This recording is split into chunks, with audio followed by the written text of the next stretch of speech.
Hai sobat sekalian, kita berterima kasih kepada Tuhan pada saat ini, pada malam ini kita kembali belajar Alkitab bersama. Sebelum kita lanjutkan, mari kita berdoa.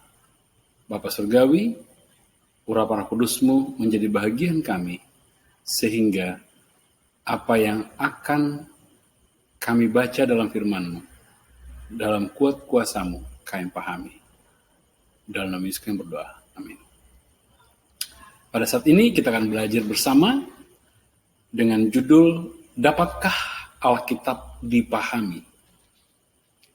Dapatkah Alkitab dipahami? Ada satu zaman ketika gereja Kristen tidak mengizinkan orang awam membaca Alkitab. Pada saat itu yang boleh membaca hanyalah pendeta dan pemimpin gereja. Kenapa? Karena pada saat itu mereka yang terpelajar itulah yang bisa membaca Alkitab. Pertanyaannya, benarkah demikian? Adakah peraturan pengetahuan kebenaran? Mari kita buka Alkitab kita. Di dalam Yohanes 7 ayat 17. Barang siapa mau melakukan kehendaknya, ia akan tahu entah ajaranku ini berasal dari Allah, entah aku berkata dari kata diriku sendiri. Peraturan pertama, ketika saudara dan saya mempelajari Alkitab, mari kita pelajari Alkitab dengan rasa hormat dan kerinduan yang suci untuk mengetahui dan mempraktekkan kebenaran. Yang kedua, bagaimana saudara atau seseorang menemukan kebenaran sebagai pelajaran istimewa? Alkitab, para penulis, sekalipun mereka berbeda-beda penulisnya, namun memiliki satu kesatuan dan pelajaran yang luar biasa sebagai ilmu pengetahuan yang boleh kita gali dalam firman-Nya. Yesaya 28 ayat 9 dan 10. Dan orang berkata, kepada siapakah dia ini mau mengajarkan pengetahuannya? Dan kepada siapakah ia mau menjelaskan nubuat-nubuatnya? Seolah-olah kepada anak yang baru disapih dan yang baru cerai susu. Sebab harus ini, itu, mesti begini, mesti begitu, tambah ini, tambah itu. Artinya apa? Ketika kita membaca kebenaran firman Tuhan, hal-hal yang tidak kita ketahui, hal-hal yang kurang kita pahami, akan Tuhan tuntun. Apa metode Yesus? Di saat apa metode Yesus yang Yesus gunakan untuk mendapatkan kebenaran? Kita baca baik-baik dalam Lukas 24 ayat 27, 44 dan 45. Di situ Yesus menjelaskan kepada mereka apa yang tertulis tentang Dia dalam seluruh kitab suci, mulai dari kitab-kitab Musa dan segala kitab nabi-nabi. Inilah perkataanku yang telah kukatakan kepadamu ketika aku masih bersama-sama dengan kamu, yakni bahwa harus digenapi semua yang ada tertulis tentang aku dalam kitab Taurat Musa dan kitab nabi-nabi dan kitab Mazmur. Lalu ia membuka pikiran mereka sehingga mereka mengerti kitab suci. Saudaraku, ketika saudara dan saya tidak membuka pikiran kita, tidak menaruh hati kita pada firman Tuhan, maka sia-sia. Maka peraturan ketiga adalah Alkitab adalah komentar yang terbaik.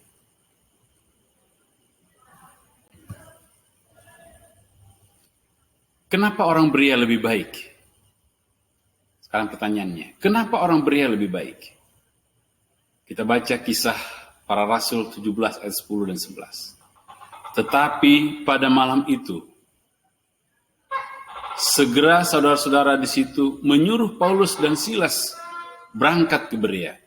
Setibanya di situ, pergilah mereka ke rumah ibadat orang Yahudi. Orang-orang Yahudi di kota itu lebih baik hatinya daripada orang-orang Yahudi di Tesalonika.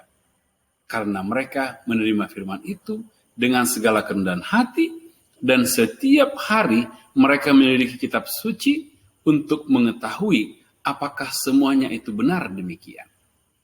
Ketika kita mendengar seseorang berbicara tentang firman Tuhan, maka kita perlu menyelidiki lebih dalam. Bukan berarti meragukan untuk mengetahui kebenaran apa yang disampaikan. Maka peraturan berikut adalah untuk menyelidiki firman Tuhan harus memiliki ketekunan. Apa amaran penting untuk kita? Kenapa kita harus membaca firman Tuhan? Dalam Wahyu 22 ayat 18. Aku bersaksi kepada setiap orang yang mendengar perkataan-perkataan nubuat dari kitab ini. Jika seorang menambahkan sesuatu kepada perkataan-perkataan ini, maka Allah akan menambahkan kepadanya malapetaka yang tertulis di dalam kitab ini. Jangan sesekali menambahkan apa yang tidak tertulis. Wahyu 22 ayat 19. Dan jikalau seorang mengurangkan sesuatu dari perkataan-perkataan dari kitab nubuat ini, maka Allah mengambil bagiannya dari pohon kehidupan dan dari kota kudus, seperti yang tertulis dalam kitab ini. Peraturan berikut, jangan ditambah, jangan dikurang dari apa yang sudah tertulis di Alkitab. Sebagai kesimpulan, ingat bahwa hal-hal yang tersembunyi ialah bagi Tuhan Allah kita. Tetapi hal-hal yang dinyatakan ialah bagi kita dan bagi anak-anak kita sampai selama-lamanya. Supaya kita melakukan segala perkataan hukum Taurat ini. Ulangan 29 ayat 29. Saudaraku yang saya kasih dalam Tuhan Yesus. Boleh jadi ada beberapa hal yang sukar dipahami. Namun kebenaran yang penting dapat dipahami. Boleh kita baca itu dalam 2 Petrus 2 ayat 16 dan 17. Ya, 2 Petrus 2 ayat 16 dan 17.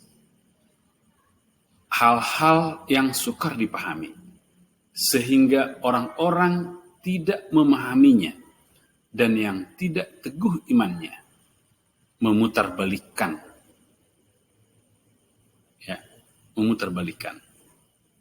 kebinasaan mereka sendiri. Sama seperti yang juga mereka bisa. Karena itu waspadalah, supaya kamu jangan terseret ke dalam kesesatan. Saudaraku, untuk 2 Petrus ini boleh Anda baca lebih seksama. Saya ambil penggalannya, bukan berarti saya mengurangi. Ya, ini hal-hal yang penting, sulit dipahami. Tapi ketika kita meminta kuasa Roh Kudus untuk hadir di hati dan pikiran kita, maka Allah akan menerangi apa yang kurang paham itu, sehingga kita boleh memahaminya. Allah sumber segala hikmat, terus memberkati kita. Allah sumber segala pengetahuan, akan mencurahkan hal-hal yang kurang kita pahami, sehingga kita memiliki pengetahuan yang dalam tentang kebenaran firman-Nya. Tuhan memberkati kita sekalian. Amin. Mari kita berdoa. Terima kasih Tuhan, kami sudah mendalami firman-Mu. Hanya karena kuat kuasa-Mu kami boleh tekun mendalami firman-Mu. Ilhami kami dengan urapan Roh Kudus-Mu, bahwa setiap kali kami membaca firman-Mu, kami boleh memahami rancangan yang Bapa rencanakan dalam kehidupan kami. Dalam Yesus kami berdoa. Amin.